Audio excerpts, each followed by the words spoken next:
د میشن نور نه پس چې د میشن درود هم شروع شو. ملګرو څنګه چې تاسو ته پته ده میشن نور چې د هغه طریقه تاسو ته معلوم و چې میشن نور چې د خلک چې د ماسخوتن 9 بجې او خلک د خپل چتونو ته خطل او التزام ویل او خپل فیصله چې نو الله پاک ته وړاندې کوله. اوس چې د میشن درود شروع شوی دی د دې طریقه کار بسنګ وي چې څومره کسان ویډیو ګوري نو دا ضرور شیر کړئ او د لپاره بچی نه ټول کسان ناوځي خاص کر د فلسطینیانو د لپاره به دعا کیږي او کشمیریانو د لپاره د مظلومان د لپاره به ضرور دعا کیږي. ملګرو دا چې د منن د جنو د جمعې ورځ او د ماسپخین د مونږ نه ورسته چې نو خلک راوځي ګنټه یا نیمه ګنټه چې نو هغه به چې نو خپل دکانونو مخ ته راوځي یا چې نو چتونو ته خېږي او د چې نو حضرت محمد صلی الله علیه وسلم باندې درود شریف وای او الله پاک کوئی کنه چې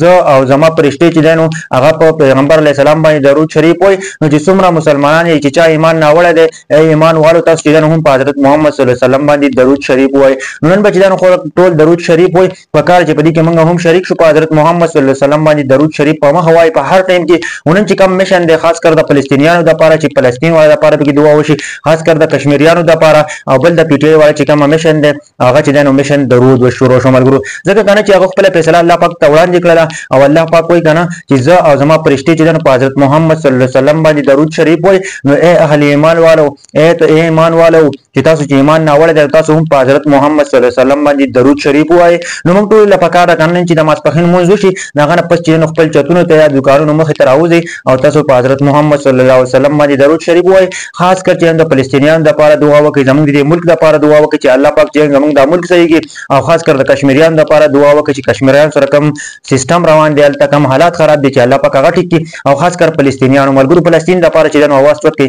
فلسطین چې د ډېر ځات مصیبت کې او د چې یو واقعا واوري کنه تاسو به سوچ هم نشئ کولای سړی په جړه باندې مجبور کې ملګرو نن چې د امبیشن شروع شوی دی ملګرو ضرور د نور ملګرو سره شیر کړئ زموږ هم مقصد دی کنه چې تاسو ته هغه څه درورسو کنه چې کومه زموږ د لپاره خوي او په حضرت محمد صلی الله علیه وسلم چې د یا چې د نه چې نن د جمعې ورځ ده او نن چې د میشن درود دی تاسو په درود شریف وای هر ټیم چې په حضرت محمد صلی الله علیه وسلم باندې درود شریف وای او دعاګانې کوي همیشه چې دعاګانې غواړي الله پاک به یو ورځ ضرور قبلې زمونږ چې دنو څو پوری مونږ ژوند دیو مونږ به چې دنو منځونه هم کوو مونږ به چې دنو دعاګانې هم کوو په حضرت محمد صلی الله علیه وسلم باندې به درود شریف هم وایو د فلسطینیانو لپاره به هم دعا کوو د کشمیریانو لپاره به هم دعا کوو ځکه چې د دې سره وځ زیاته کیږي د په هر سړی باندې راتللی شي نن چې د فلسطین کې حالات خراب دي کله چې دلته سباله خراب شي نو موږ ټول لپاره کار کوي چې دغه لپاره دعا وکړو الله پاک نو وغواړو چې الله پاک جنو هغه ته اسانتیا راولي هغه چې د په ډیر مشکل وخت کې خاص کر کشمیریان او فلسطین والا چې څومره مظلومان دي په کار چې الله پاک ته سوال وکړي چې دیو مدد وکړي